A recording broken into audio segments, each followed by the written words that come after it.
Muchas gracias, Doc. Perfecto, solo confírmame, David, que se vea Sí, la Doc, pantalla. perfecto. Bien, bueno, buenas noches a todos. A ver quién anda por ahí. César, Nitza, Judith, muy bien. ¿Qué? A ver, ¿qué les parecieron los regalitos de la semana pasada? Esos son mis libros favoritos. Mis libros favoritos de anestesia y analgesia. Espero que lo disfruten, pero también espero que los compartan, que se los hagan llegar a la mayor cantidad de colegas posible. Esa es la idea. Igual que la semana pasada o la clase anterior, hoy también vamos a tener dos clases. En mi opinión, son un poco menos densas que las de la semana pasada, así que creo que vamos a estar un poco más relajados y ya sí terminar de poner el resto para la última clase. Vamos a comenzar hablando de anestesia total endovenosa y vamos a culminar hablando de dolor visceral, un modelo de dolor muy común en nuestra práctica y que nosotros pues atendemos día a día, ya sea porque el paciente viene con la condición o la provocamos nosotros con las manipulaciones. Pero vamos a hablar o vamos a comenzar con anestesia total endovenosa porque en esencia es la técnica anestésica, perdón, con la que todos comenzamos a operar. Estoy seguro que la inmensa mayoría de nosotros no usó anestesia inhalada en la universidad. Ojo, la inmensa mayoría, no estoy diciendo que todos, porque hoy en día cada vez hay más universidades donde la anestesia inhalada ya está implementada. Pero aún así, una vez que sales de la universidad, no necesariamente tu primera opción anestésica es una máquina de anestesia inhalada y la anestesia total endovenosa pues se convierte en tu herramienta del día a día mientras pasas a esa siguiente opción, que una no sustituye a la otra. De hecho, manejar ambas técnicas, en el curso anterior hablamos de anestesia inhalada, en este hablamos de anestesia total endovenosa, porque son técnicas que se complementan. De hecho, lo ideal, en mi opinión, es hacer algo que se llama PIVA con P y que implican la combinación de ambas técnicas, inhalada y endovenosa. Decía Publicius Sirius, un pensador antiguo, que un mal plan es aquel que no admite modificaciones. Y cuando nosotros diseñamos una estrategia anestésica para un paciente, aunque sepamos cuál es su riesgo anestésico, o al menos eso es lo que creemos, y que tengamos la mayor cantidad de información posible, siempre tenemos que estar listos para un plan B, un plan C, un plan D, un plan todas las letras del abecedario si fuese necesario, porque al fin y al cabo, modificar el plan es lo que hace que el plan se pueda ajustar de manera precisa a las necesidades del paciente que por demás pueden ir cambiando a lo largo del procedimiento, porque puede haber accidentes, porque puede haber cambios inesperados y eso hace que el plan inevitablemente tenga que cambiar. Pero nosotros, pues la manera de que el plan cambie es conociendo y manejando diferentes técnicas anestésicas. Hasta el año 2018, cuando hablábamos de los pilares de la anestesia, pues básicamente pensábamos en generar hipnosis, generar analgesia y relajación muscular. Eso era, digamos, lo que esperábamos de una anestesia. Es decir, que una anestesia tendría que cumplir con estos tres requisitos para considerar que un paciente estaba correctamente anestesiado: hipnosis, analgesia y relajación muscular.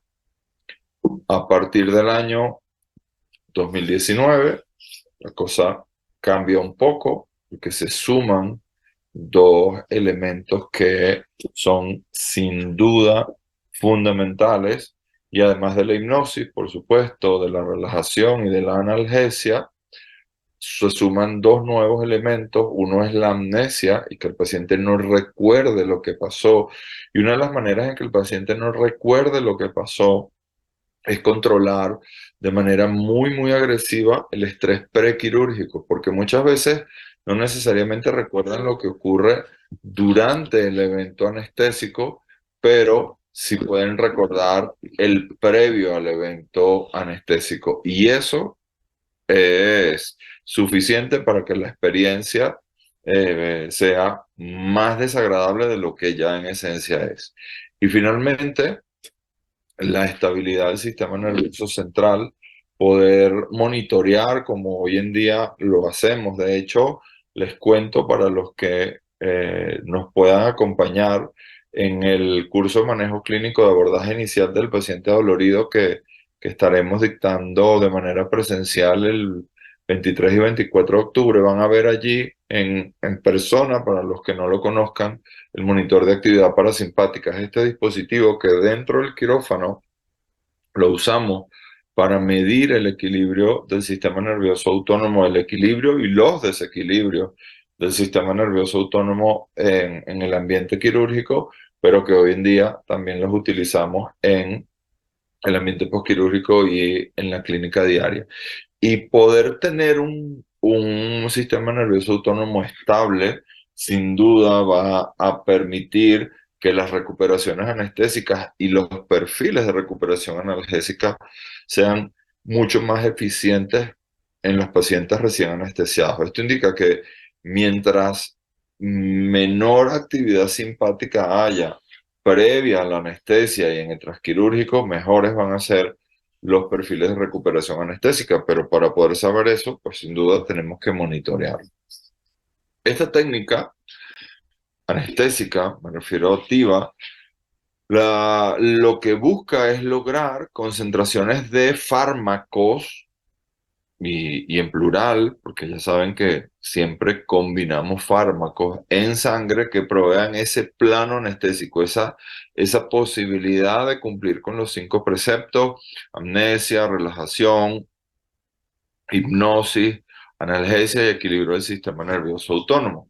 ¿Cuándo está indicada una TIVA, una anestesia total endovenosa? Pues como estrategia única. No tengo otra herramienta anestésica, no tengo máquina de anestesia en mi lugar de trabajo, entonces puedo usar TIVA como una estrategia compartida, lo que les decía que se llama PIVA, la combinación de ambas, y es lo que muchas veces hacemos porque la máquina de anestesia como dispositivo que provee parte del componente anestésico de los pacientes, lo único que me provee es la hipnosis, me provee la amnesia a partir de esa hipnosis y me provee algo de relajación muscular a partir de esa hipnosis, pero por ejemplo, la analgesia la tengo que proveer yo por otra vía, y usualmente esa vía es a través de infusiones analgésicas, por ejemplo.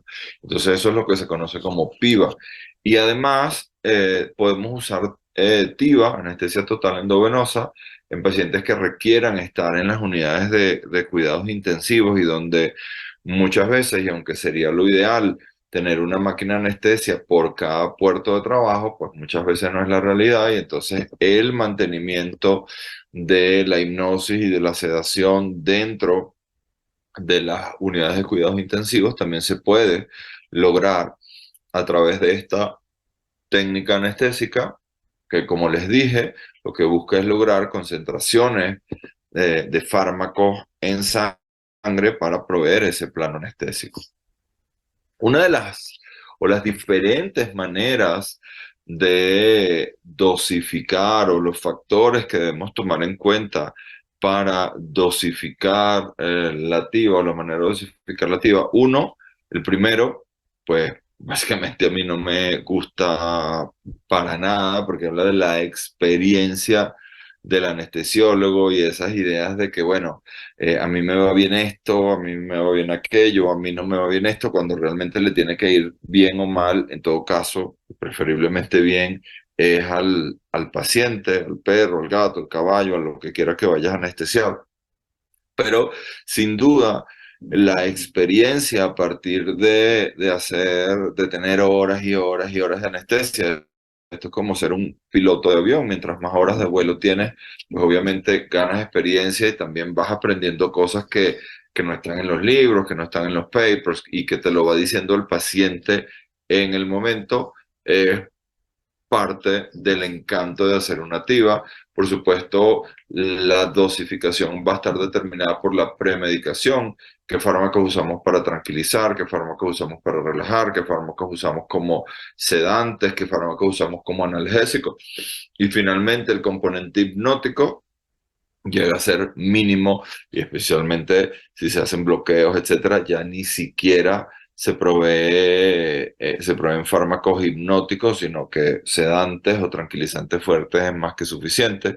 Por supuesto que la dosificación depende del estado físico del paciente y de su riesgo anestésico, su clasificación de riesgo anestésico y también el tipo de procedimiento, eh, porque va a depender también elegir o no esta técnica anestésica. Por ejemplo, está muy en boga, está muy en boga considerar que a los pacientes que entran a cirugía oncológica se deben hacer de manera exclusiva con TIVA. Y seguramente muchos de ustedes han visto que es una especie de tendencia, pero la verdad es que la evidencia sugiere otra cosa y la otra cosa que sugiere es que básicamente no hay una diferencia significativa en cuanto a la progresión de la enfermedad oncológica, haciéndolo con una técnica o con otra técnica. Pero lo cierto es que finalmente si tú logras el objetivo terapéutico, que es proveer de estos 5 pilares, amnesia, hipnosis, relajación, analgesia y equilibrio del sistema nervioso autónomo, pues la técnica que utilices para lograr ese objetivo, pues es la que funcionará finalmente. Hay diferentes maneras o técnicas para dar TIVA, dosis única, es decir, calculo una dosis basada en el peso del paciente, en su estado físico, en sus necesidades, etcétera, y se supondría que esa dosis única me daría suficiente tiempo como para lograr mi objetivo terapéutico, que la verdad, muchas veces en cuanto a los temas quirúrgicos es poco probable que lo logremos, pero por ejemplo para una radiografía, para una tomografía o para una resonancia es una opción. Las técnicas de TIVA de bolos respuestas, doy un bolo y en la medida que voy viendo el comportamiento a través del monitoreo del paciente, decido si doy otro bolo o 2 o 3 o los que necesite el paciente, entendiendo obviamente la farmacocinética y la farmacodinamia de los fármacos que pretendo utilizar, o las infusiones continuas, que sin duda es la herramienta que podríamos considerar como la opción más útil, especialmente cuando pensamos en el plano anestésico quirúrgico, en el plano anestésico transoperatorio, donde los tiempos se alargan, donde los tiempos no los podemos definir con exactitud, porque muchas cosas pueden ocurrir durante el proceso quirúrgico y anestésico, y tener esta opción que me permite mantener un plano de manera segura, de manera eficiente, pues es una herramienta útil. Cuando hablamos de técnicas para administrar TIVA, también debemos considerar otras herramientas un poco más sofisticadas. La técnica manual por gravedad, es decir, preparo una bureta con un cuentagotas y ahí decido la cantidad de infusión que recibe mi paciente con el fármaco hipnótico. Eh, una técnica que se conoce como semiautomática por jeringas y o bombas de infusión, donde existen diferentes herramientas. Unas son las bombas de infusión y otras son las bombas a jeringa, donde yo determino a través de un cálculo matemático basado en el peso, las concentraciones y las necesidades del paciente, la cantidad de miligramos por kilo por tiempo que va a recibir mi paciente con una técnica o con otra.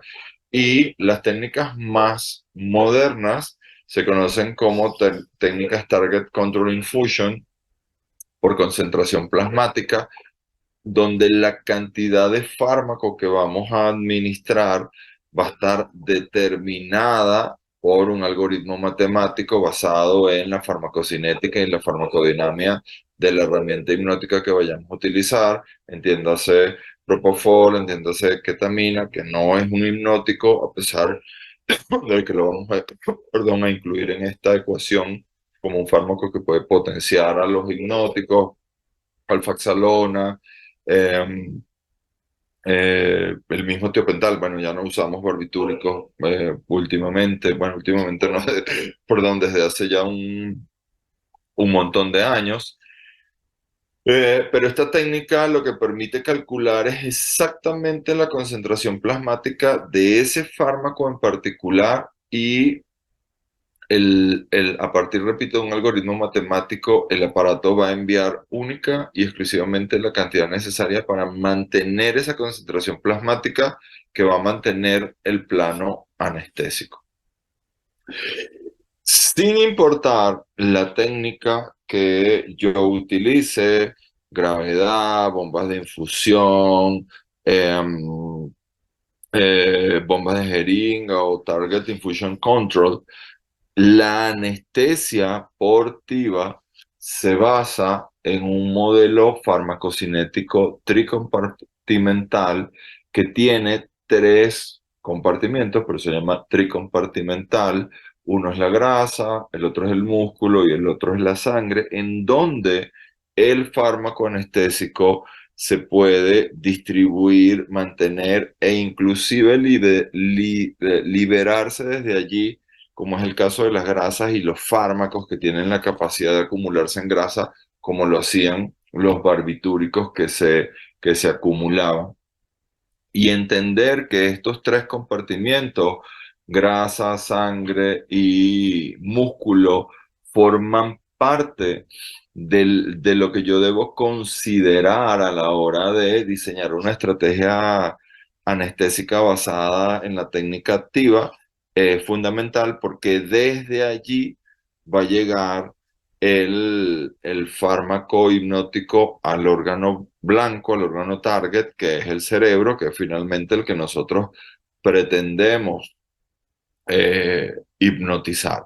Pero además hay otro factor que debemos considerar y son las proteínas plasmáticas dentro de esta ecuación. Y como lo hemos estado haciendo hasta ahora, les voy a preguntar y ustedes van a dar libre y abiertamente su opinión, porque en este grupo, en esta comunidad, lo que estamos es para sumar y multiplicar ideas. Y les pregunto, ¿cuántos de ustedes miden proteínas plasmáticas en los pacientes previo a la anestesia, como parte de los perfiles preanestésicos, pero de manera consciente? Es decir, no porque el perfil que yo mando lo trae ya, sino que reviso ese punto y me interesa la relación albúmina, globulina, la cantidad de proteínas, si está hipoproteinémico o hiperproteinémico. ¿Quién lo hace y quién no lo hace habitualmente? Los leo.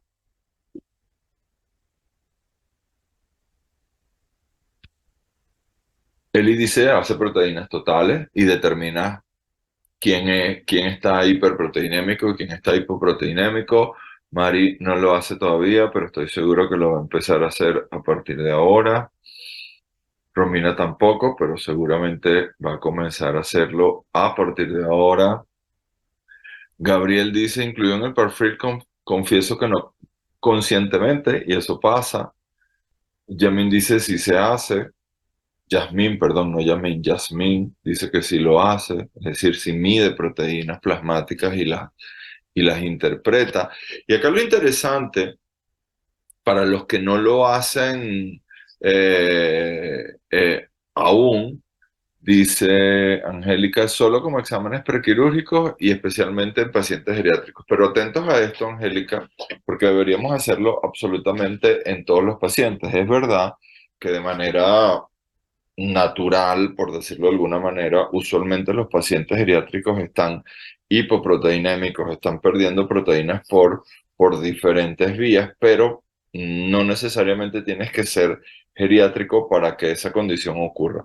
¿Por qué es importante las proteínas plasmáticas, especialmente cuando hacemos TIVA? No ocurre cuando hacemos anestesia inhalada porque la vía de producirse la hipnosis es otra, pero cuando hacemos TIVA y utilizamos para entender cómo funciona la farmacocinética de la técnica, este modelo tricompartimental, sabemos que muchos fármacos de los que usamos nosotros para hacer como parte de la anestesia total endovenosa tienen la capacidad y la necesidad farmacológica de fijarse a proteínas.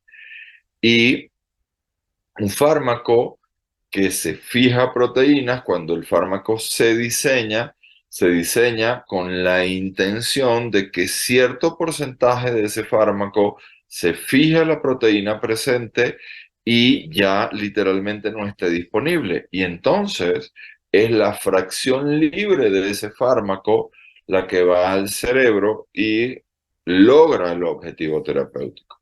Pero ¿qué pasa en los pacientes donde la proteína no está disponible o porque están hipoproteinémicos, es decir, están perdiendo proteínas, o están hiperproteinémicos, están concentrando proteínas, lo que ocurre en muchos pacientes deshidratados, por ejemplo?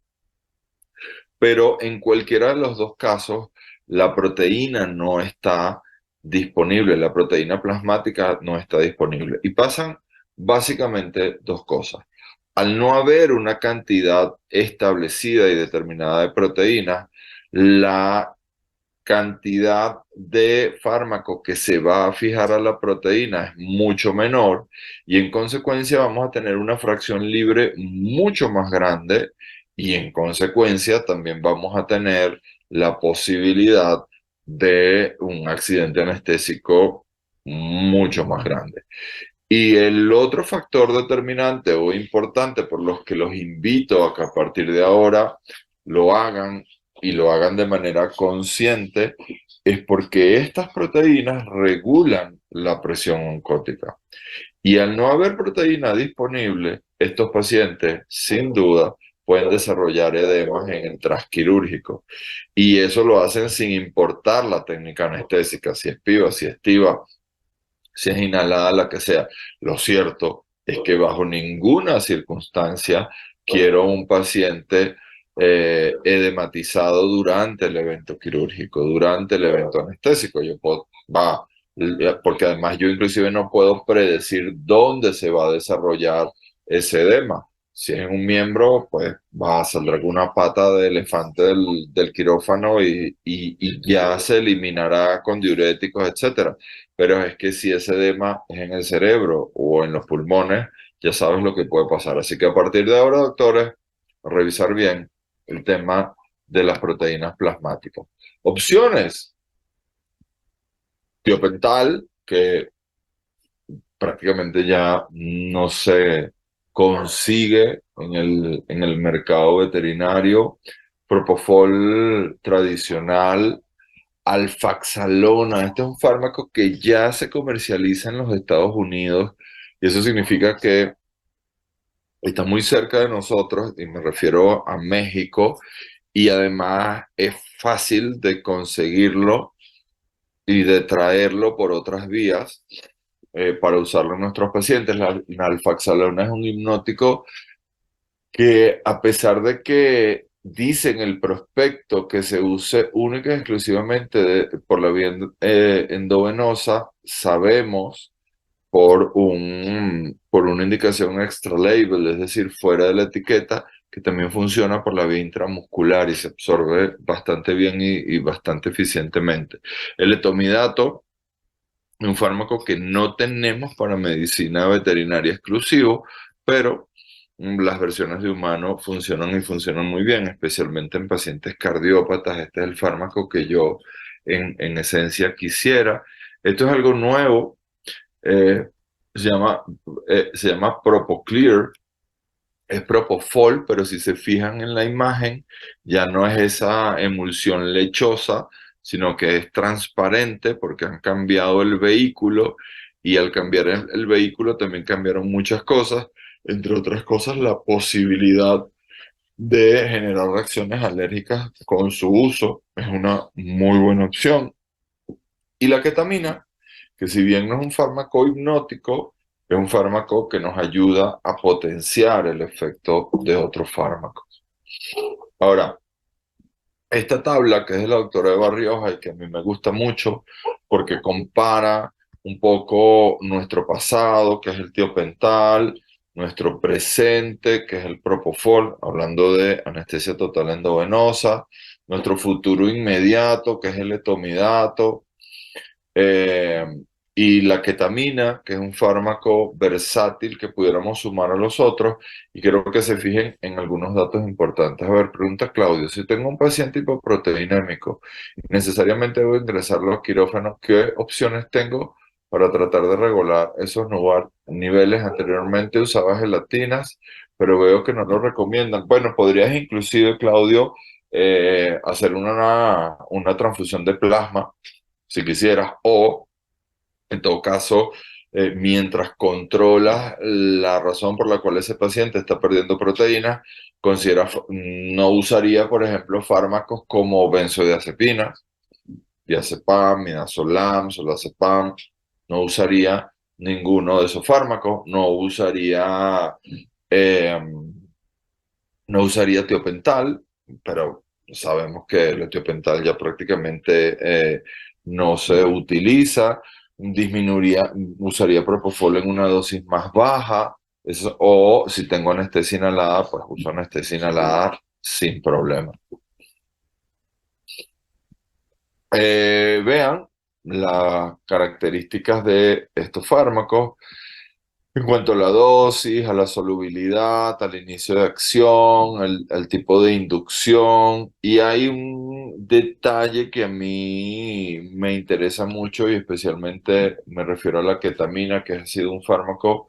Recuerden lo que hablábamos la vez pasada, miren estas dosis de ketamina que se usaban antes, 20 miligramos por kilo, eh, y nunca, nunca, nunca se logró hipnosis porque desde el punto de vista farmacológico, la ketamina lo que produce es catalepsia, esa desconexión entre el tálamo y la corteza.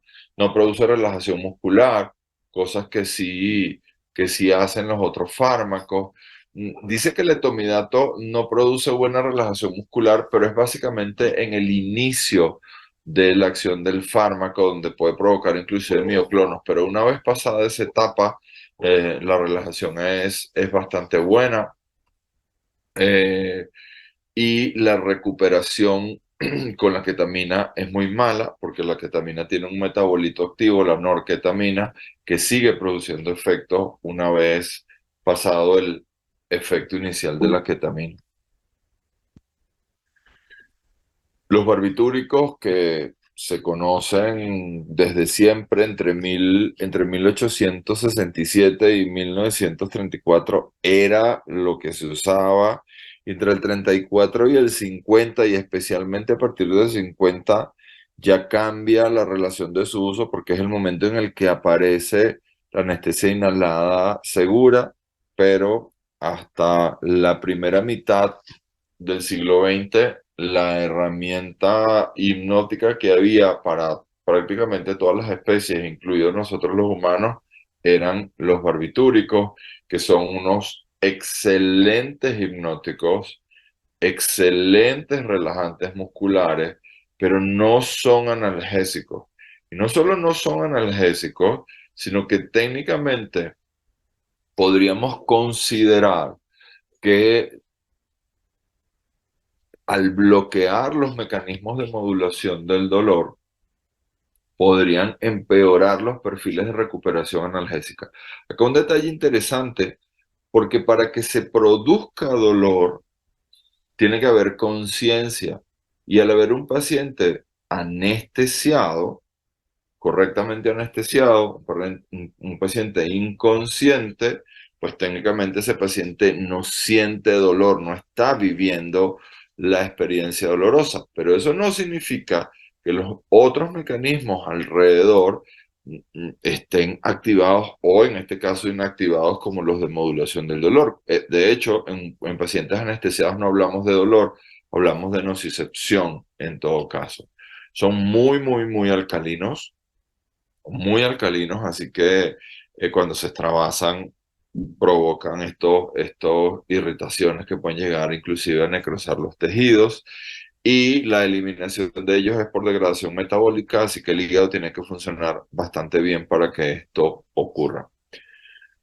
Cuando hablamos de los derivados alquifenólicos, nos estamos refiriendo en este caso al propofol, el propofol, que es nuestro fármaco número uno para hacer anestesia total endovenosa hoy en día, tiene un metabolismo hepático y otro extrahepático, carece de actividad vagolítica, es decir, que al no poder, a ver, lo que hace es bloquear al nervio vago y por eso el paciente entra en esa depresión cardiorrespiratoria. Lo que más miedo le tenemos con el propofol es esa apnea que produce. ¿Algunos de ustedes ha tenido alguna vez un paciente con una apnea con propofol? A ver, los leo. ¿Han tenido alguna vez un paciente con apnea por propofol, Eli, y te asustaste mucho? Adriana, Gabriel, Katia, Angélica, César, ¿se asustaron mucho? Me imagino que sí, me imagino que sí. Lo bueno de ese miedo es que solamente dura, exacto, tú también tú estuviste sin respirar, Eli. Eh, esa apnea dura no más de 7 minutos, no más de 7 minutos. Así que si el paciente está intubado y está ventilado como indica la anestesia general, pues ese efecto sin duda va a pasar. Otra ventaja del propofol, y aunque ahí está la imagen del Propoclear, todavía lo que seguimos usando habitualmente es propofol estándar, el que viene en la emulsión eh, blanca, pero no importa cuál de los dos sea, reduce la presión intracraneana y la presión intraocular, y eso es una gran ventaja en pacientes politraumatizados. Los pacientes politraumatizados es una indicación parativa porque sabemos que las técnicas de anestesia inhalada o los gases halogenados que se utilizan en anestesia inhalada aumentan la presión intracraneana. Y en un paciente politraumatizado, hasta que no sepamos el compromiso que tiene este paciente, pues no queremos aumentar el riesgo de que pasen cosas peores. Así que tengan eso en consideración. Eh, Tiene una acción ultra corta, no se acumula. Y si lo que quieren hacer, que me imagino que sí, sin duda, es que no ocurra esa apnea, lo que hay que hacer es entender que el equilibrio sangre-cerebro se logra con el propofol más o menos en 3 minutos. Por eso, ese bolo inicial, ese bolo de carga, antes de conectarlo a la infusión, por ejemplo, o estar repitiendo bolos, si eso es lo que tú decides hacer, aunque yo sugeriría que lo mejor es mantenerlo con una infusión continua, pero ese bolo inicial, ese bolo que produce la apnea, que produce esos 7 minutos de terror, administrarlo en un tiempo que vaya alrededor de los 3 minutos, porque eso le permite lograr el equilibrio sangre-cerebro. Me refiero a los niveles de propofol en sangre y en cerebro, y el paciente no entra en apnea. Recuerda que es un fármaco muy liposoluble, así que atraviesa fácilmente cualquier membrana lipídica como la hematoencefálica o eh, em, ay, olvidé el nombre, a ver, ayúdenme, la membrana que hay en las hembras gestantes. A ver, doctores, los leo. La barrera, a ver, ayúdenme, por favor. La barrera placentaria. Es decir, atraviesa la placenta y se anestesian los feticos. Atentos a eso. Cuando usamos Propofol, la sugerencia es usar una dosis de carga que vaya entre 1 a 5 miligramos por kilo. Si es 1, si es 2, si es 3, si es 4 o si es 5, dependerá obviamente de la premedicación que ustedes utilizaron. Si utilizaron fármacos como opioides, dexmedetomidina, ketamina, pues esa dosis de carga irá más hacia el 1 miligramo que hacia los 5 miligramos. Pero mientras menos fármacos uses en la premedicación, mayor tiene que ser tu volumen de carga, sin llegar a superar los 5 miligramos por kilo. Y después, la dosis de mantenimiento puede ser una infusión que vaya de 0,1 a 0,5 miligramos kilo minuto, es decir, una dosis 10 veces menor que la dosis de carga. En cuanto a los agentes disociativos como la ketamina, que recuerden, no es un hipnótico, pero lo incluimos muchas veces dentro de las técnicas activas porque tiene algunas ventajas terapéuticas que nos interesan, porque al fin y al cabo nos interesa lo que está ocurriendo con el paciente. Recuerda que esta tiene un metabolito 100% hepático, nada de metabolismo extrahepático como el propofol, y a partir de ese metabolismo hepático se produce la norketamina, que es ese metabolito 100% activo, además, que además es el responsable de muchos de los efectos nerviosos indeseados asociados a la sobredosis de ketamina, lo que hace que su eliminación sea muy, muy, muy prolongada, pero es un fármaco que en pacientes cardiópatas me gusta incluir dentro de la ecuación hipnótica o anestésica en todo caso, porque él no es un hipnótico, porque mejora el tono vascular. Recuerda, lo que produce es catalepsia. ¿Alguno de ustedes conoce o me puede decir, estoy seguro que sí, qué es eso de catalepsia? Porque a mí me interesa que, aunque no nos veamos, interactuemos.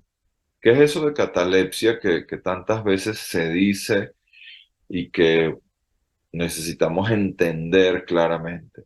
A ver, el primero que me lo responda, mañana le vamos a dar un regalo especial. Y voy a tomar nota de quién lo haga. A ver, aquí tengo. ¿Qué es catalepsia? Me imagino que ya todos están buscando rápidamente en Google, pero el que escriba más rápido. Adriana, es un estado donde no se pueden mover, pero están conscientes, más o menos. Un estado inmóvil, pero de conciencia, más o menos. Necesito una definición un poco más precisa para veterinarios ¿qué es lo que está desconectado? ¿Qué es lo que está desconectado? ¿Por qué ocurre eso que dice Adriana y César, que no se mueven pero están conscientes? Ah, inmovilidad y rigidez. Ok. Pero ¿por qué ocurre? Están disociados. Ajá, sí, disociados es la definición, pero se ha desconectado, y yo sigo dándoles pistas. Esto parece un, un premio de fin de año. Está desconectado una parte del sistema nervioso central de otra parte del sistema nervioso central. El coeficiente consciente móvil ya se desconecta la parte motora, sí, es verdad, pero es una disrupción una desconexión entre el eje, ¿qué?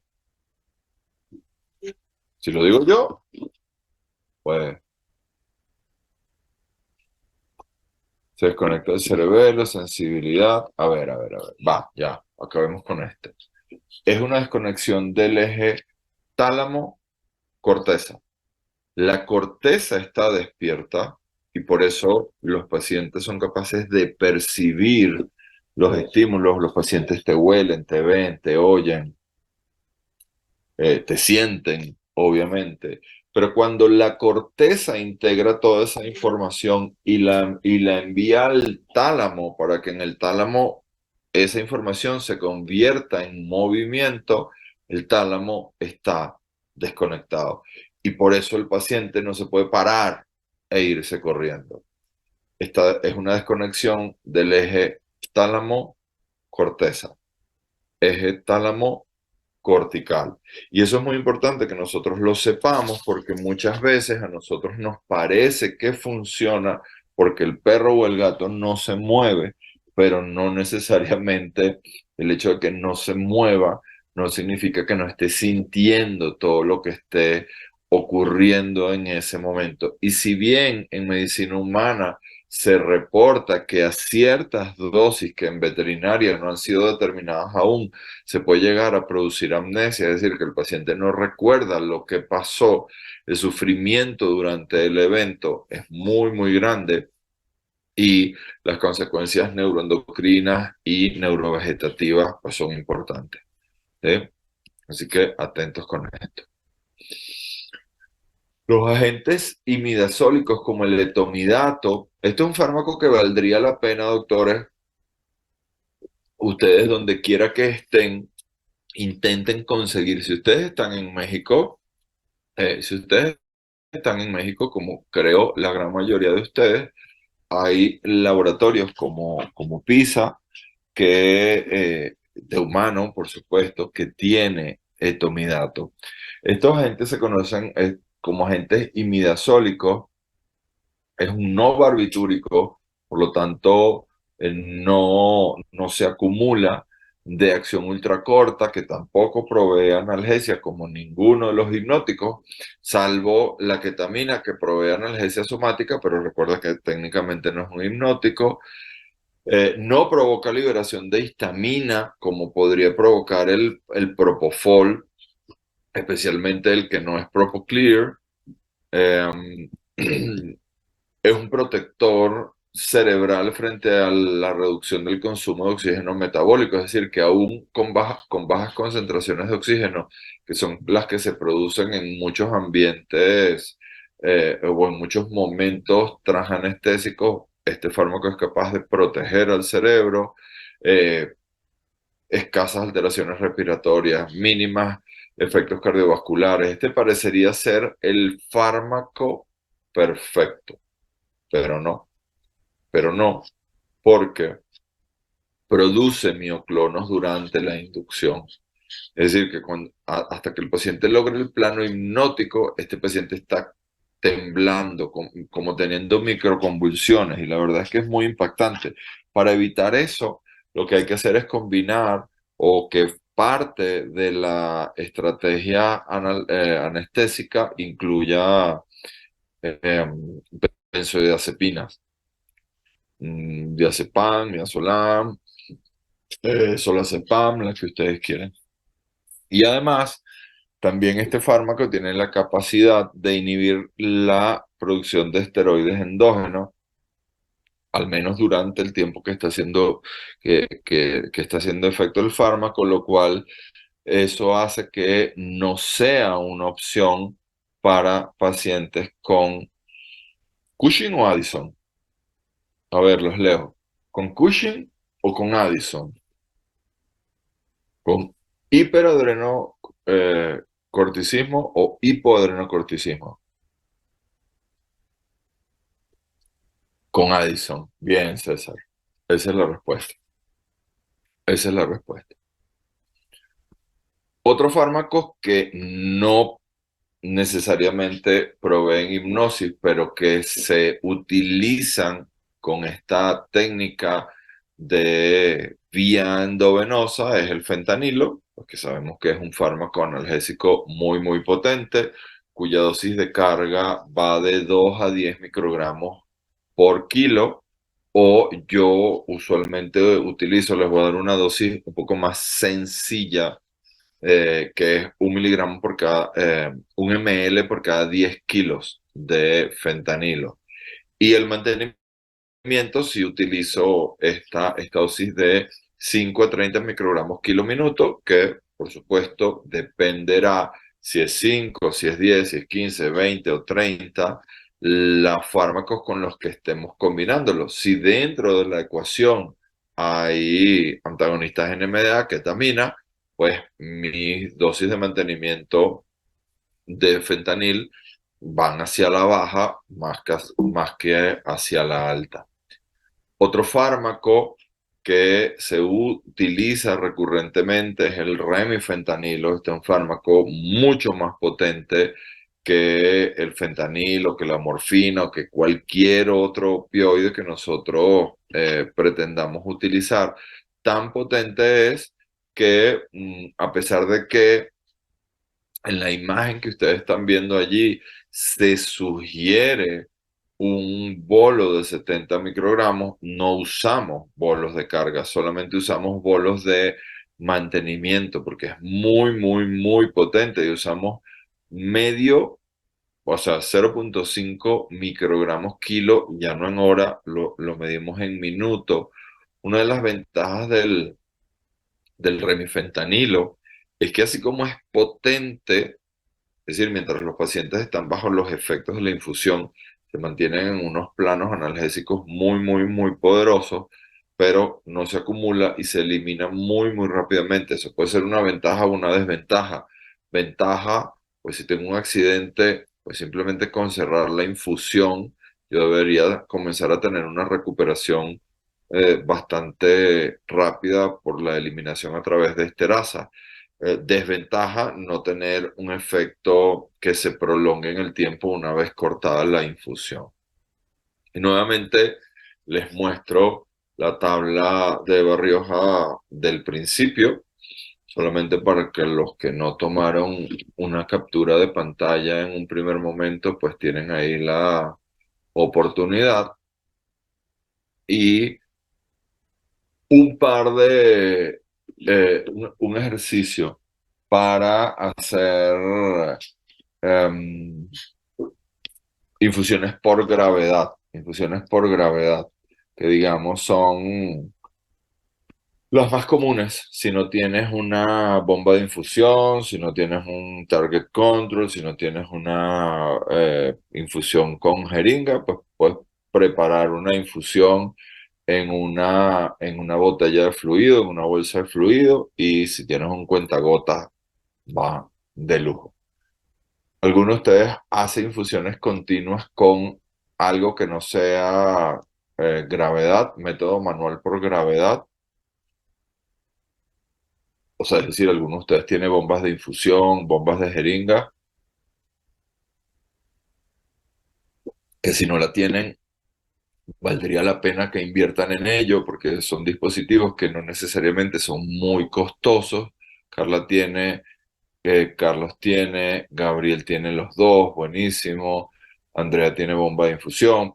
Por supuesto, son mucho más precisos, no son muy costosos y recuperar la inversión es muy rápido. Pero mientras lo haces, puedes hacer un método manual por gravedad que tiene 3 pasos. El primer paso, calcula la dosis del fármaco a administrar durante 1 hora y que finalmente tú vas a completar el volumen hasta 100 ml. Vas a diluir o los fármacos de la dosis calculada en hasta 100 ml de solución salina. Es decir, lo que tú vas es a preparar 100 ml de solución que tenga una solución que puede ser salina, que puede ser Ringer, y combinado con el fármaco a administrar. Y todo ese volumen finalmente te tiene que dar 100 ml para que tú lo administres a 30 gotas por minuto o lo que es lo mismo, una gota cada 2 segundos. Y eso va a hacer que esos 100 ml de infusión te duren 1 hora. Por ejemplo, Propofol, un paciente de 23 kilos y dijimos que la dosis de mantenimiento, en este caso, va a ser de 0,2 miligramos kilo minuto. Multiplico 0,2 miligramos por el peso y ya sé que necesito 4,6 miligramos de Propofol. Entre la concentración del Propofol, que es 10 miligramos por ml, significa que necesito 0,46 ml de Propofol. Pero yo voy a dar eso en 1 hora de tiempo, en 60 minutos, así que lo multiplico, porque estoy usando el ítem minuto, lo multiplico por 60 y ya sé que necesito 27,6 ml de Propofol. Para completar 100 ml, yo tengo que sumar 32,4 ml de solución, salina o Ringer, y doy una gota por segundo o una gota cada 2 segundos, dependiendo de la velocidad de infusión que quiera. Y previo a esto, y por supuesto, una dosis de carga que ya sabes puede ir de entre 1 y hasta 5 miligramos por kilo. En este caso, puedes usar 2 miligramos por kilo sin problema. Si nada de esto funciona, doctores, pues sigues teniendo la opción de los libros, donde hay mucha información que muchas veces no podemos traducir. Muchísimas gracias para esta clase. Si hay alguna pregunta, si hay algún comentario, y mientras vamos pasando a la siguiente clase, que me gusta a mí mucho, la verdad, porque a mí los temas de dolor me apasionan. Pregunta, ¿hacen ustedes TIVAs habitualmente, anestesias total endovenosa? Los leo.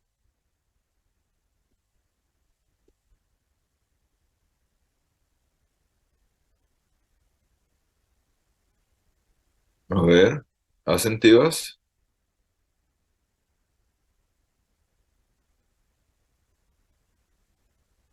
Judith dice que sí.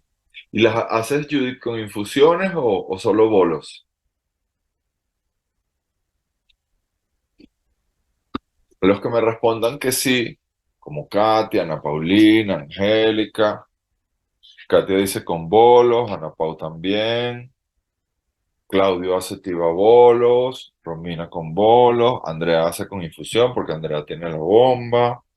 Gabriel dice, quiero iniciar, no la domino, llevo una década únicamente con inhalada. Pero con Gabriel, esa forma de calcular una infusión en 1 hora que viste ahí con el modelo del Propofol es muy fácil y te puede ayudar a combinar otras cosas. Te puede ayudar a combinar otras cosas porque puedes hacer una infusión no necesariamente de Propofol, la puedes hacer de fentanil o de remifentanil, por ejemplo, y disminuir los niveles de tu inhalada. Pero bien, la idea es entender.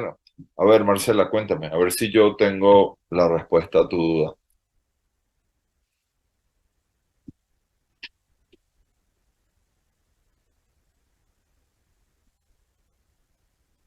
A ver, te leo, o te leemos todos.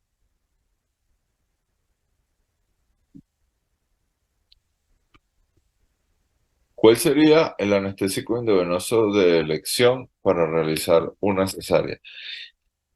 No hay muchas opciones, Marcel. Básicamente, con lo que contamos en Latinoamérica como hipnótico inyectado sigue siendo el Propofol. La ventaja es que como conocemos muy bien el tiempo que dura un bolo de Propofol y que sabemos que es alrededor de 7, 8 minutos, Y como también sabemos que los fetos no respiran, es decir, no respiran aire, sino que respiran a través del intercambio de la barrera materno-fetal, allí es donde ellos reciben oxígeno. Yo puedo inducir a la hembra, a la mamá gestante con propofol, con fentanil, o sea, con la técnica anestésica indicada, pero siempre con hipnosis, a menos que haga una epidural donde no necesito nada de esto, pero si quiero usar un hipnótico y comenzar a contar el tiempo y esperar más o menos alrededor de 5 minutos con mi paciente esté ventilada, oxigenada, profundida. Cuando pasen esos 5 minutos, yo le pido al cirujano que saque a los fetos y que ya dejen de ser fetos para que se conviertan en recién nacidos y ya el efecto del propofol haya pasado y a mí me ha funcionado y funcionado muy bien.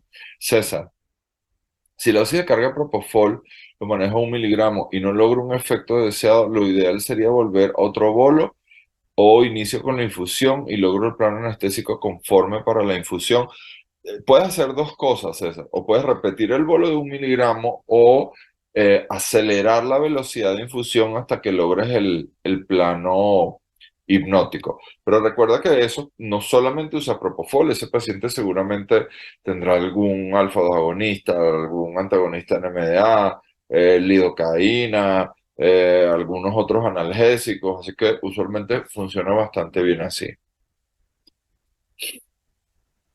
¿Va? Seguimos un rato más.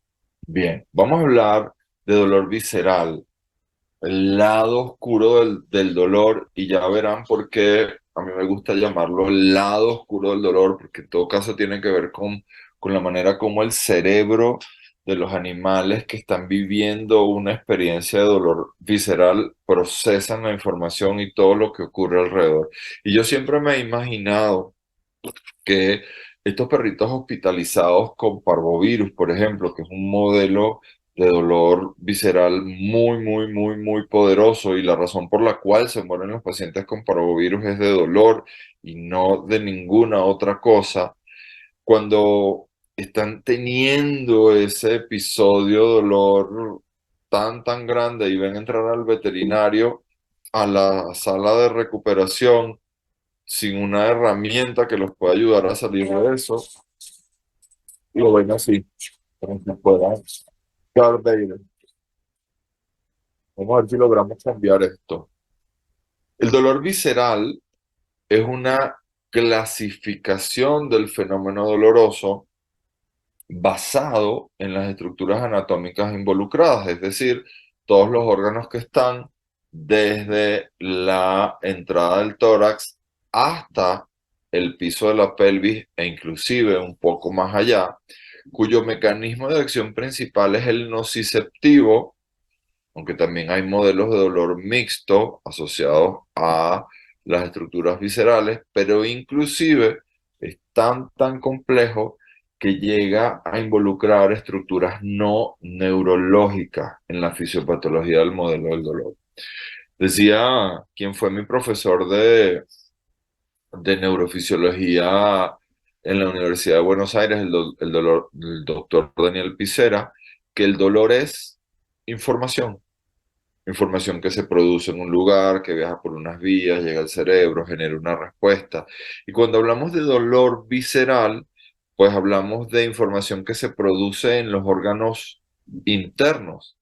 El tema es que estamos literalmente, los perros, los gatos, los caballos, nosotros, rellenos de órganos, desde la laringe y hasta el piso de la pelvis, estamos totalmente eh, rellenos de órganos que tienen eh, un comportamiento fisiopatológico asociado al dolor muy particular y que vamos a discutir. Pero además hay órganos fuera de la cavidad visceral que tienen un comportamiento como si estuviese dentro de la cavidad, y me refiero a los testículos de los machos de las especies con las que nosotros trabajamos, que sabemos que están fuera de la cavidad abdominal por un tema de temperatura, etcétera, toda esta historia evolutiva y fisiológica que conocemos, pero a pesar de que se encuentran fuera de la cavidad abdominal, perdón, su inervación viene del mismo lugar desde donde viene o está la inervación de los ovarios, por ejemplo. Y eso hace que el dolor durante la orquiectomía sea el mismo que el dolor que cuando se liga a un ligamento ovárico. Es verdad que el abordaje de una orquiectomía ni se parece al abordaje quirúrgico de una ovaristerectomía, pero el momento de la ligadura y la intensidad de ese dolor es exactamente la misma. ¿Qué características tiene este dolor visceral que lo hace tan diferente de los otros? Primero, no todas las vísceras provocan dolor visceral. Por ejemplo, las vísceras parenquimatosas y especialmente el hígado como la principal víscera parenquimatosa que tenemos nosotros los animales, lo que realmente duele es la distensión de la cápsula que lo recubre. La cápsula está ricamente inervada y cuando esa cápsula se distiende, se genera mucho dolor.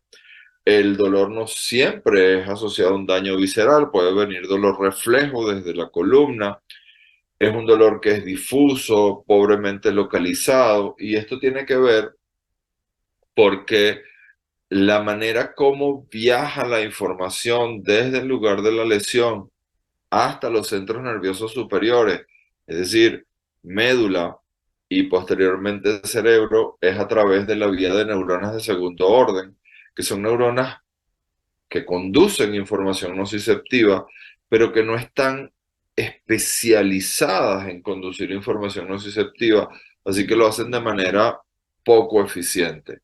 Están involucrados reflejos autónomos y motores, así que el rol que juega el sistema nervioso autónomo acá es fundamental y además hay mecanismos dolorosos entre los diferentes órganos y los diferentes sistemas que están dentro de la cavidad torácica y la cavidad abdominal. De hecho, el doctor Peláez, Fernández y Aguilar dicen o expresaron en su momento que los mecanismos neurológicos del dolor visceral, de este que estamos hablando ahora, son totalmente diferentes a los del dolor somático, es decir, la manera como te puede doler un hueso, un músculo, una articulación o la piel misma. Y por lo tanto, los estudios, los hallazgos que hay en dolor somático, que además son los más abundantes, no se pueden extrapolar a dolor visceral. Sabemos inclusive, tan complejo es esto, que sabemos que dentro de la cavidad abdominal, nos vamos a concentrar ahora en la cavidad abdominal, porque es donde con la que usualmente trabajamos, porque estamos haciendo una cirugía, porque tenemos un paciente con alguna enteritis, porque tenemos un paciente con un tumor dentro del abdomen, porque tenemos un paciente con cistitis, con enfermedad renal crónica, con pancreatitis, en fin, una gran cantidad de patologías que cursan con dolor visceral y visceral entérico. Sabemos que existe algo que se conoce como el sistema nervioso entérico, que yo particularmente me lo imagino como un microcerebro, pero ojo, esto es una idea loca mía. Lo que sí sabemos es que es un conjunto de neuronas que no supera los 100 millones de neuronas y esas 100 millones de neuronas tienen que gestionar todos los patrones de comportamiento del sistema digestivo, que es bien complejo. De hecho, hacer la digestión es muy complejo, es llevar una estructura que no tiene nada que ver con tu cuerpo, y me refiero a una pieza de alimento, y masticarla, digerirla, llevarla al estómago, masticarla, perdón, llevarla al estómago, digerirla, aprovecharla y posteriormente eliminar los desechos.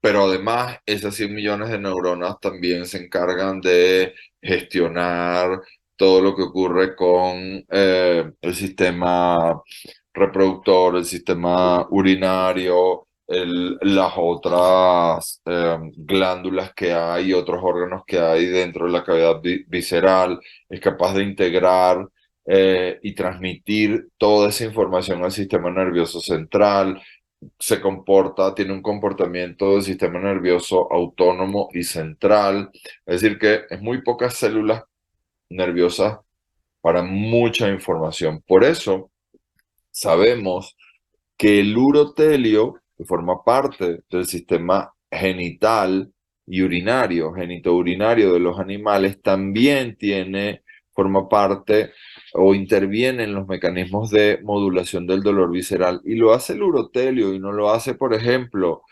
el endotelio del intestino, que podríamos pensar pues mucho más abundante, tenemos metros y metros y metros de intestino, mientras tenemos una porción muy corta de urotelio, pero es el urotelio y no otro órgano, porque evolutivamente es mucho más importante el sistema reproductor que el sistema digestivo. Pero por si fuera poco, toda esta información que nada más la manejan 100 millones de neuronas, que además lo hacen con neuronas de segundo orden que son poco especializadas y que cuando logran finalmente reunir la información de lo que está pasando, y por eso a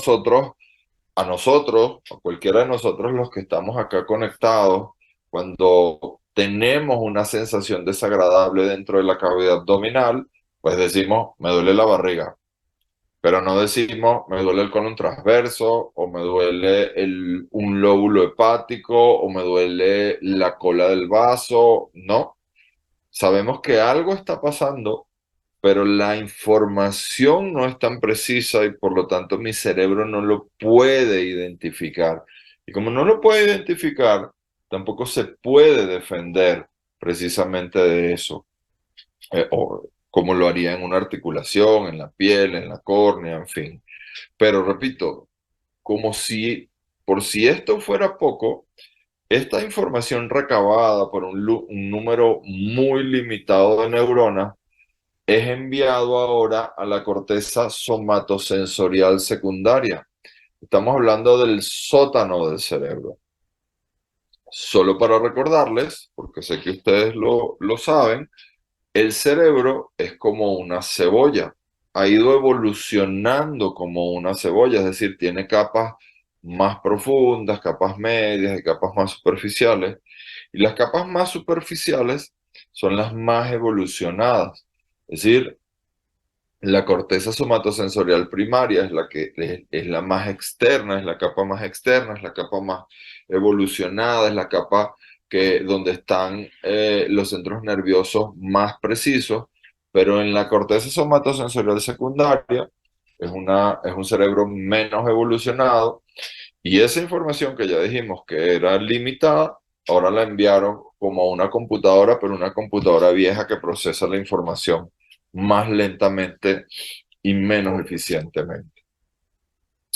Este dolor visceral del que estamos hablando y que probablemente sea uno de los más comunes en nuestra práctica veterinaria, tiene ciertas particularidades. Estas son unas imágenes que, que están obtenidas del libro que les compartí, el Melzack-y-Wall. Melzack-y-Wall es la Biblia de la medicina, la Biblia de la medicina del dolor. Y por ejemplo, ahí en Melzack-y-Wall explican que pueden haber cosas muy interesantes, como que un mismo órgano puede estar inervado por diferentes tipos de fibra nerviosa, o mejor dicho, me equivoqué, voy a decirlo correctamente, una fibra nerviosa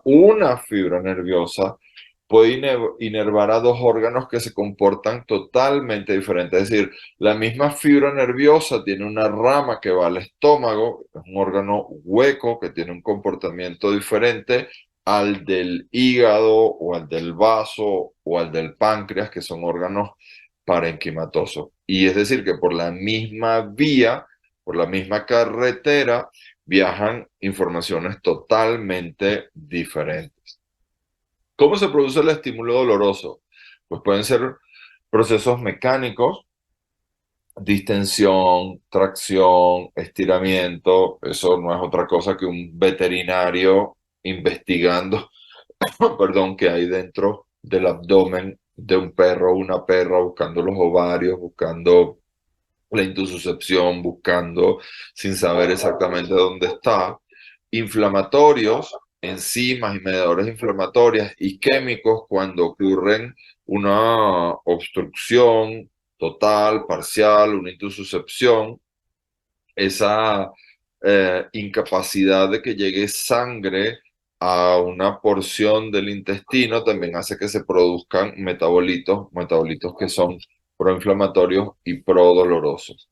¿Y cómo podemos notar, obviamente, y además de la historia clínica del paciente, que el paciente puede estar teniendo un modelo de dolor visceral? Pues la postura, pasan a tener una postura defensiva, no me toques el abdomen especialmente, caminan de manera dificultosa. En el caso de que el dolor sea en el abdomen, los pacientes compensan su peso hacia adelante, y si es en el tórax, compensan su peso hacia atrás. Llegan a tener vocalizaciones inusuales, es decir, se quejan, obviamente, náuseas, hipersalivación, vómitos, signos digestivos, digamos, que acompañan a la patología que cursa con dolor. Y un detalle interesante es que muchos pacientes con dolor visceral llegan a desarrollar síndromes febriles, es decir, aumenta su temperatura corporal, hipertermia, sin que necesariamente haya un cambio en los perfiles hematológicos de esos pacientes. Pues ya sé un poco cómo funciona, de qué onda va, pero la pregunta es, ¿cómo voy a tratar esto? ¿Existirá un fármaco ideal? Entonces, el fármaco ideal es como este personaje, ¿lo reconocen? ¿Reconocen a este personaje? A ver qué tan viejo soy yo. ¿Quién es él? Lectores, los leo. Por supuesto, César. Y la pregunta es, ¿vieron la película original en el cine comiendo palomitas? Que ahí está la diferencia, porque yo vi el estreno en el cine de E.T., el extraterrestre. Nah, Nitza, ya tú eres joven. Muy bien, la escuela vimos, la disfrutamos muchísimo y todavía recordamos la bicicleta, la luna, en fin. Bueno, el fármaco ideal. El fármaco ideal, para que no lo olviden, es como ET. No existe, no existe, porque ET era un actor y T el extraterrestre era un actor, era un tipo escondido adentro.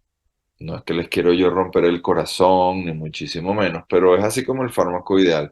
No existe, pero si existiera que me encantaría que los extraterrestres que vinieran a este mundo fuesen como E.T., tendría un rápido inicio de acción, y esto es algo que yo espero para cualquier fármaco que utilizo para el dolor.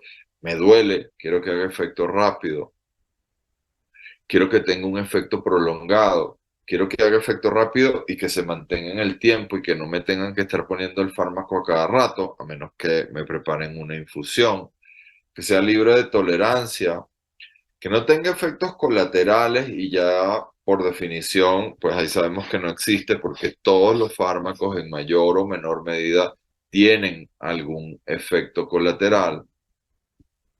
Que sea fácil de conseguir, está bien, porque muchas veces hay herramientas que parecen muy, muy buenas, pero que no están dentro de nuestra realidad latinoamericana. y que sea económico. Y que sea económico, eh, lo consideraba yo en algún momento de mi carrera profesional, porque en algún momento, hace rato ya, me di cuenta y espero que ustedes también se hayan dado cuenta y que esto sea un comentario donde todos digamos, ah, es verdad, yo también pienso así o lo que sea, que dedicamos mucho de nuestro tiempo y de nuestro esfuerzo como veterinarios a cuidar el dinero, un dinero que además no es nuestro, por una responsabilidad que no es nuestra, porque ese perro y ese gato no es mío, es de un propietario, y que mi única responsabilidad está en elegir el mejor fármaco para, en este caso, controlar el dolor. Y si ese fármaco cuesta $50 o $30 o $100, ese no es mi problema. Mi problema es que ese es el fármaco que necesita mi paciente.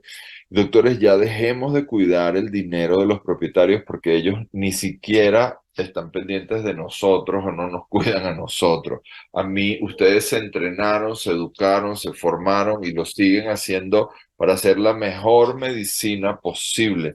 Y la mejor medicina posible no necesariamente es económica. Ojo que hay otra cosa. Si yo tengo la misma molécula que yo sé es la que necesita mi paciente para la condición que tiene, y hay una marca que esa molécula cuesta $100 y esa misma molécula de otra marca cuesta un precio menor, pues yo no tengo ningún problema en usar la de la otra marca, siempre y cuando sea la molécula. Lo que no estoy dispuesto yo a volver a hacer, porque lo hice muchas veces, es cambiar mi decisión terapéutica basado en, pobrecito, el señor o la señora que no va a tener dinero para pagar la mensualidad de su Audi, mientras yo le intento salvar a su perro, al que no le puso las vacunas, para poder pagar la mensualidad de su Audi y que ahora tiene parvovirus. ¿Entienden la idea de lo que les quiero decir? Es decir, el precio del fármaco o la decisión de usar un fármaco no la va a determinar un precio, la va a determinar la necesidad del paciente. Y hablando de fármacos, pues vamos a hablar de algunos de ellos y también les voy a preguntar al final qué opción también ustedes consideran. Comencemos hablando de el Maropitant. El Maropitant o el citrato de Maropitant es un fármaco que es capaz de inhibir los vómitos y las náuseas de manera muy eficiente, pero también hay evidencia que ha demostrado, a pesar de que nueva evidencia sugiere que no tanto, pero yo lo sigo usando recurrentemente porque cada vez aparece una evidencia que dice que sí, otra que no. Y una cosa es lo que dice la evidencia y otra cosa es lo que yo veo en mi paciente. Y eso no se compara a ninguna evidencia, lo que yo puedo medir en su calidad de vida, en sus respuestas, etcétera. Pero ciertamente el maropitán, además de inhibir náuseas y de inhibir vómitos, también es capaz de bloquear la expresión de la neuroquinina 1. A partir de esta neuroquinina 1 se produce un neurotransmisor excitatorio que se conoce como sustancia P, que está íntimamente relacionado a la fisiopatología del dolor visceral y del dolor oncológico. Y en ambas situaciones, en el dolor visceral y en el dolor oncológico, además, las náuseas y los vómitos están presentes, disminuyendo o empeorando la calidad de vida de estos individuos. Así que usamos maropitán y lo usamos a 1 miligramo por kilo por vía endovenosa. ¿Ustedes ponen maropitán por vía endovenosa? Los leo. Claudio, sí. Katia, no sé si Katia también, sí. Itzel, sí. Pero Serenia, por viendo venosa. Esta marca, quiero decir, la de Zoetis. No subcutánea únicamente, dice Nitzar. Angélica, no. Si es sí, la Serenia endovenosa, dice Katia. Bueno, técnicamente no deberíamos poner Serenia y voy a hablar abiertamente de la marca porque es muy dolorosa a la inyección y si no, pues vean lo que pasa cuando la ponen subcutánea, se genera un dolor muy, muy importante. Afortunadamente, para los que estamos en México, ahora no tengo imagen del fármaco, pero hay un nuevo Maropitán de otro laboratorio, DECRA es el laboratorio, que tiene un Maropitán que usa un vehículo diferente y que no es doloroso la inyección por ninguna de las vías.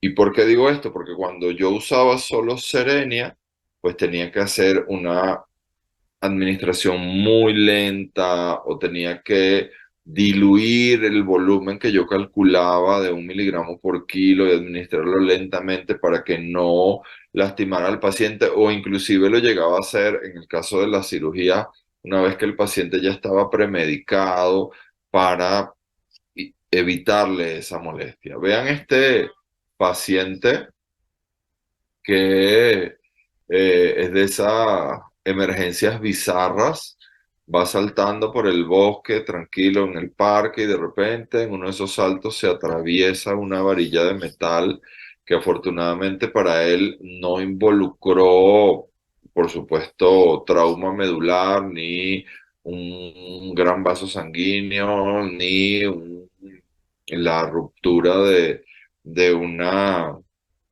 de una víscera, en fin, pero sí provocó un dolor importante que se estaba generando dentro de la cavidad abdominal. Este fue un paciente de mi colega y amigo, el doctor Gilberto Cernini, y él en ese momento utilizó una infusión de Maropitán de 30 microgramos kilo que usó durante 24 horas con un efecto muy importante.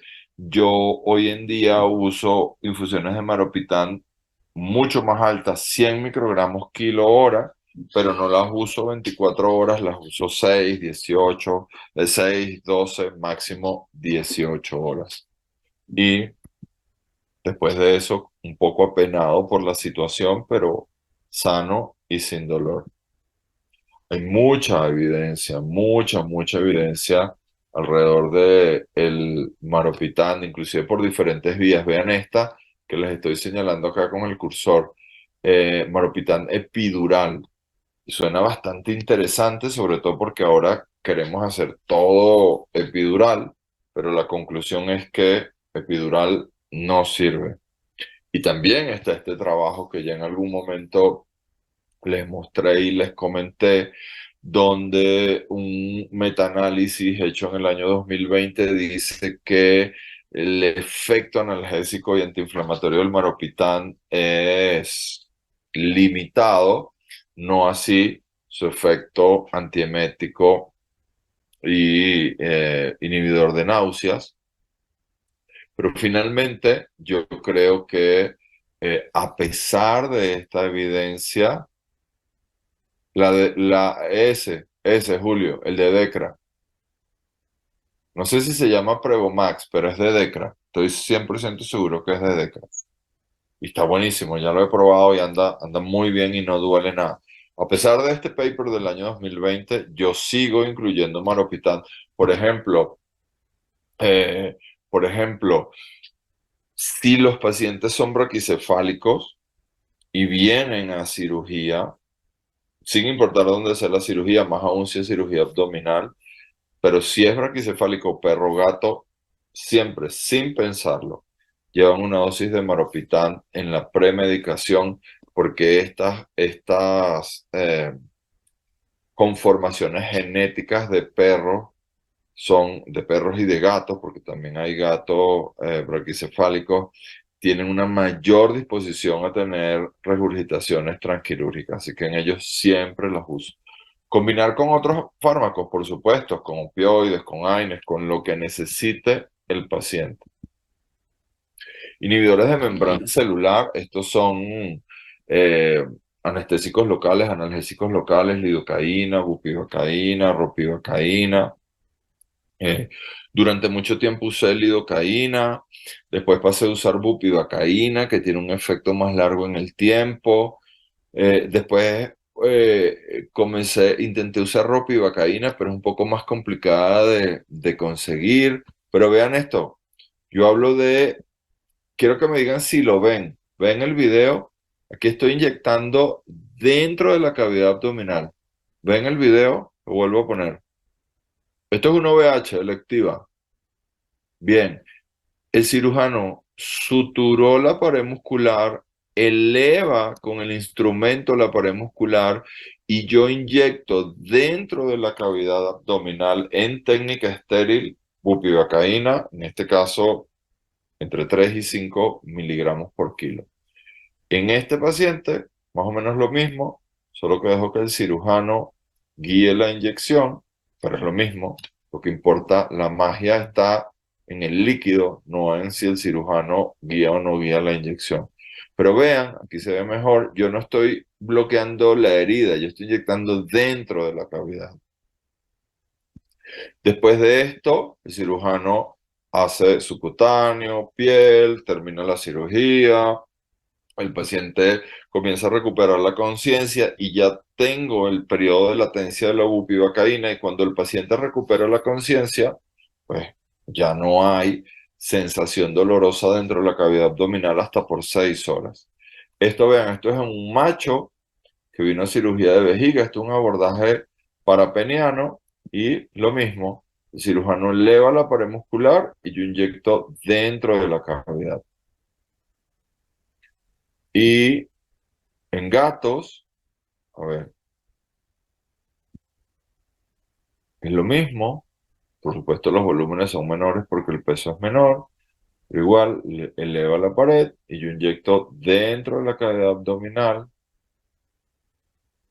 No, César pregunta, ¿el bloqueo antes de la cirugía? No, yo lo hago después de la cirugía porque quiero el efecto para la recuperación.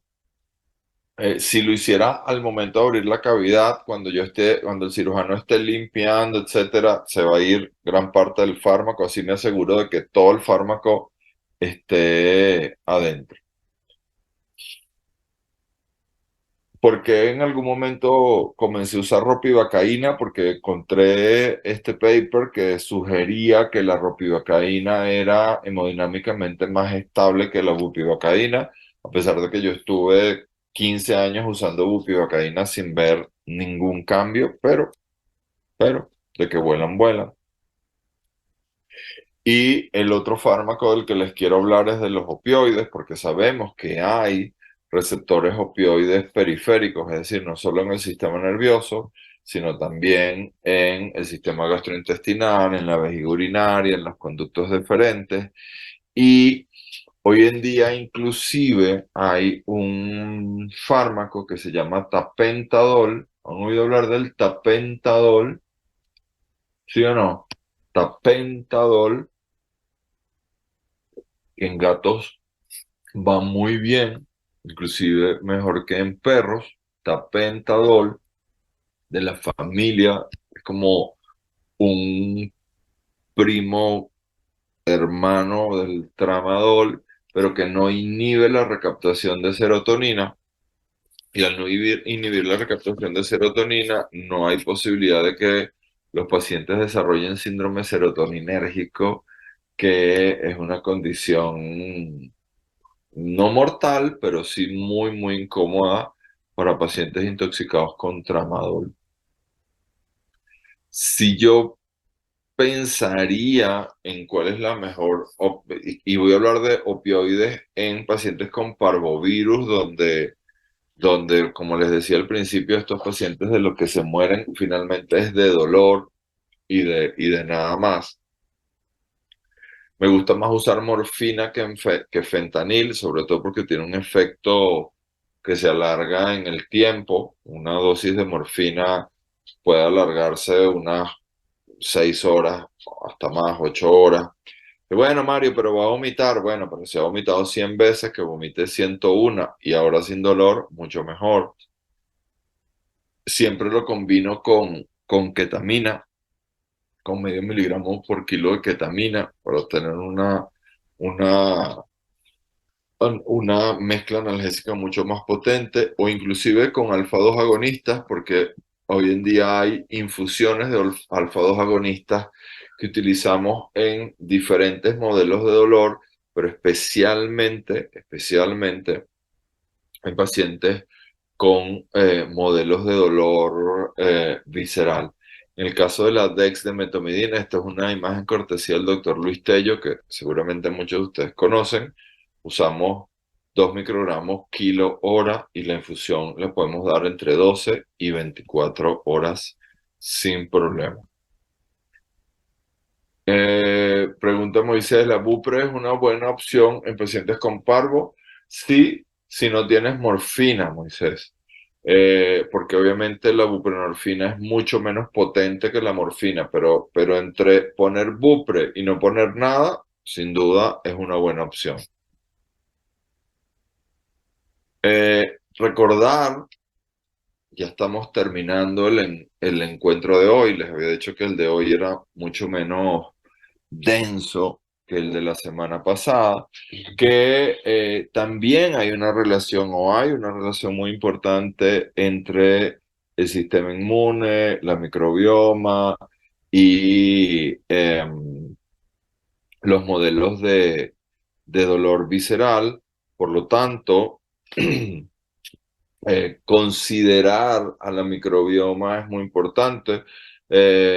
Sabemos que hay una relación con el sistema endocannabinoide, con los receptores CB2, así que cuiden la microbiota de sus pacientes. Cuídenla y cuídenla mucho. Y empiezan a preguntarse, por ejemplo, en pacientes viejitos que tienen modelos de dolor crónico, ¿qué pasó con ellos cuando eran cachorros y si tuvieron alguna condición que pudo afectar su microbiota? Porque esa afectación de la microbiota también afecta la manera como el cerebro interpreta la información nociceptiva. Eso, el dato que les doy en todo caso, doctores, es que a mis pacientes con modelos de dolor crónico, yo les doy AINES, les doy gabapentina, les doy cannabinoides, les doy amantadina, les doy algún antidepresivo tricíclico y además les doy herramientas para mantener su microbiota, probióticos, posbióticos, la combinación de los dos, en fin. Tenemos una premisa en CIAVET, que es la Sociedad Iberoamericana de Alergología Veterinaria, y es que nuestros pacientes no se mueren de analgesia, se mueren de dolor. Así que sean muy, muy agresivos con la analgesia siempre. Pero cuando hablamos de condiciones viscerales, nuestros pacientes también se pueden morir de otra cosa, y es algo que se conoce como reflejo Bessel-Jarisch. El reflejo Bessel-Jarisch, el doctor Bessel, el despeinado, doctor Jarisch, el de barba, entre 1867 y 1930, estuvieron inyectando sustancias irritantes, es decir, prodolorosas dentro del abdomen de animales para ver cuál era el comportamiento hemodinámico y determinaron eso que se conoce como reflejo Bessel-Jarisch asociado al dolor, donde hay una estimulación extrema del sistema parasimpático. Se produce una combinación de bradicardia con hipotensión y que finalmente puede llevar a la asistolia. Es decir, por esta razón se mueren muchos pacientes con modelos de dolor visceral.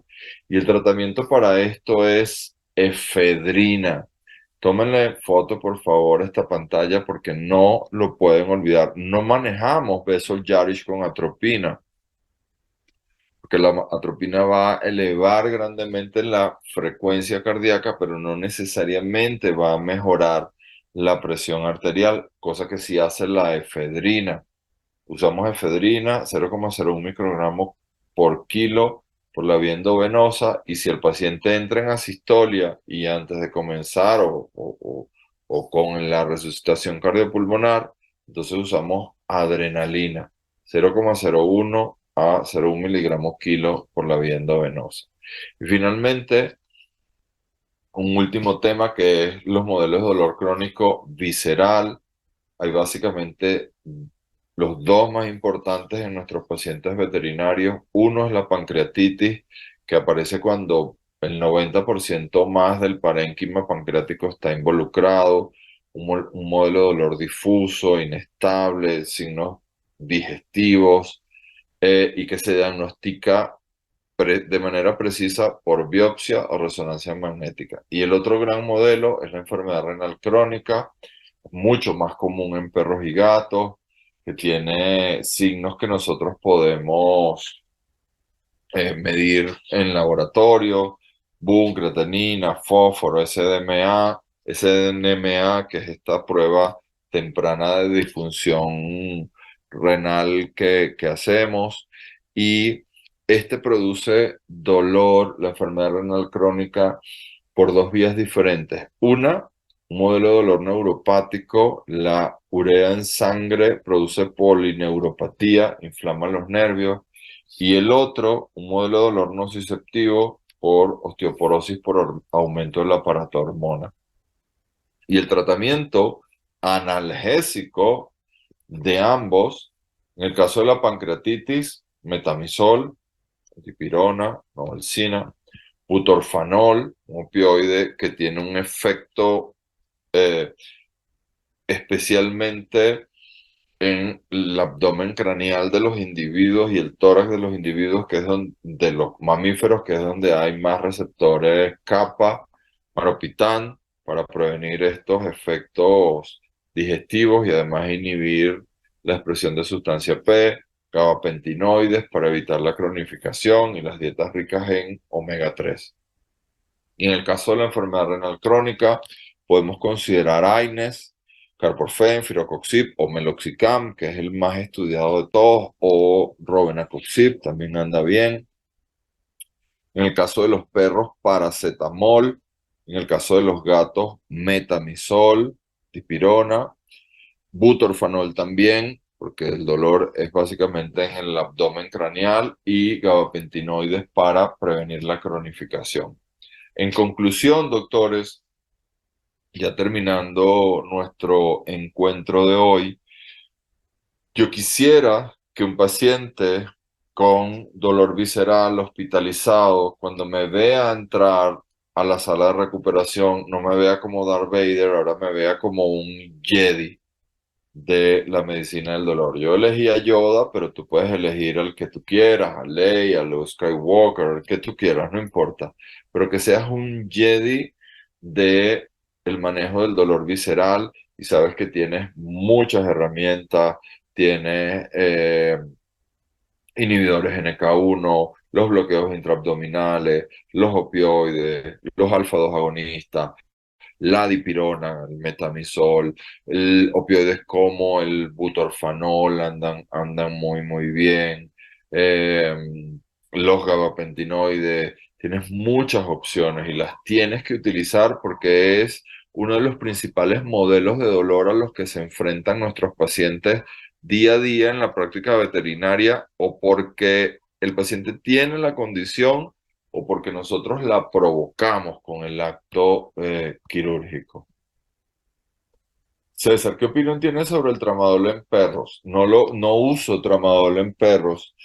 A ver, todo eso que describes allí, y que además es un trabajo de una amiga de la casa, que es la doctora Tania Pérez Jiménez, describe que la farmacocinética y la farmacodinámica del tramadol en perros es diferente, porque el metabolito M1, que es el metabolito activo en los perros, o no se produce o se produce por un tiempo muy limitado, que no es suficiente para tener el efecto opioidérgico.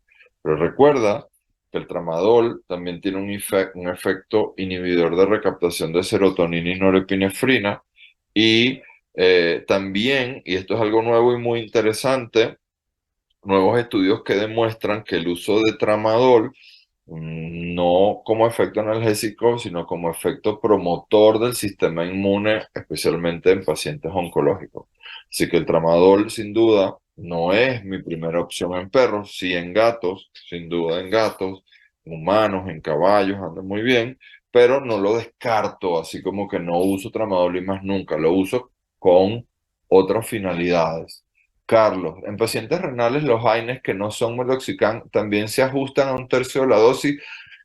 Honestamente, Carlos, la evidencia de esa dosis es solo con meloxicam. Lo que yo he visto de manera clínica en pacientes que ya están muy graves, no uso un tercio, uso la mitad de la dosis. Itzel, uso AINES en pacientes con daño renal, pero especialmente, como dice Carlos Antonio, yo prefiero utilizar, a pesar de que en la imagen decía Carprofen y Firocoxib, yo prefiero seguir usando Meloxicam a un tercio de la dosis. Y lo otro que podríamos usar y que podría estar aprobado, aunque no aún en México, es el Robenacoxib.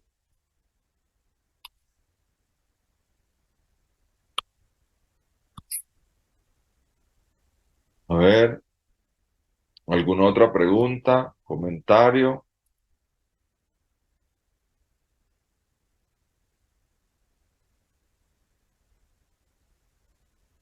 Preguntas, comentarios, que si no, igual mañana vienen los regalos de mañana. ¿Qué otra recomendación podría darnos como analgesia en pacientes con parvo si no tenemos a la mano las ya mencionadas? Pues bueno, Marce, puedes usar dipirona, puedes hacer los bloqueos intraabdominales en pacientes con parvo. eh, si no tienes dexmedetomidina, puedes usar una infusión, pero de silacina.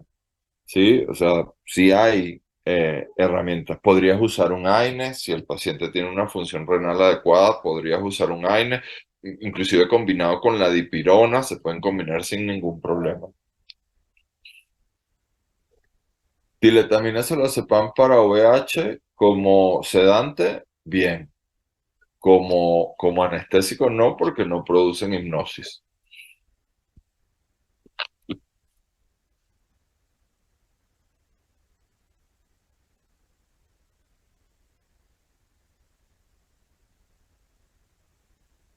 A ver. ¿Qué tipo de infusión, pregunta Carlos Antonio, recomendaría en un paciente renal? ¿El bloqueo peritoneal sería una opción? ¿Podría ser una opción, Carlos? Si el modelo de dolor es muy intenso, y yo daría una infusión de lidocaína y ketamina.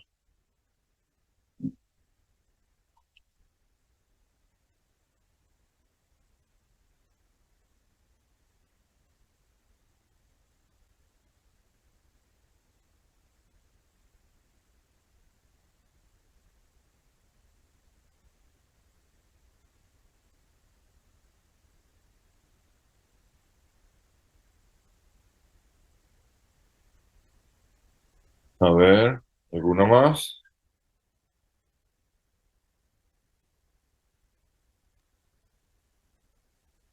Parece que son todas, Doc.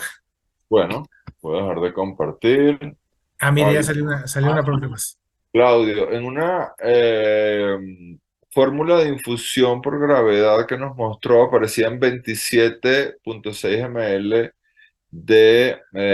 sí, perdón, ahí hay un error, Claudio, y qué bueno que te diste cuenta. Hay que completar hasta 100 ml, hasta 100 ml, no hasta 60, hasta 100 ml. Gracias por el dato, lo voy a corregir. Bien, era para ver si estaban atentos. No, mentira, gracias, Claudio. Es decir, vamos a hacer la cuenta acá con la calculadora para no fallar.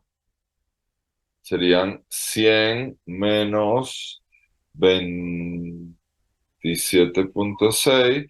Habría que poner 72,4. Puse 32, pero es 72,4 ml de solución para completar 100. Que no, gracias a ti, Claudio, gracias a ti. En vez de 32, 72. Y bueno, nada, nos vemos cuando nos toque otra vez. El, Miércoles, Doc. el miércoles. Bien, el miércoles. Buenísimo. Y ahí ya terminamos nuestros encuentros. Un gusto. A ver, una pregunta más de César. ¿Con qué hipnótico podemos completar el uso de tilatemina de Cepam? Con Propofol, por ejemplo. Con Propofol. Muchas gracias a todos. Atentos al chat mañana que vienen los regalos. Que descansen. Bye bye. Gracias, Doc. Un abrazo, nos vemos el miércoles. Que descanse, Doc. Vale, igual. Chao.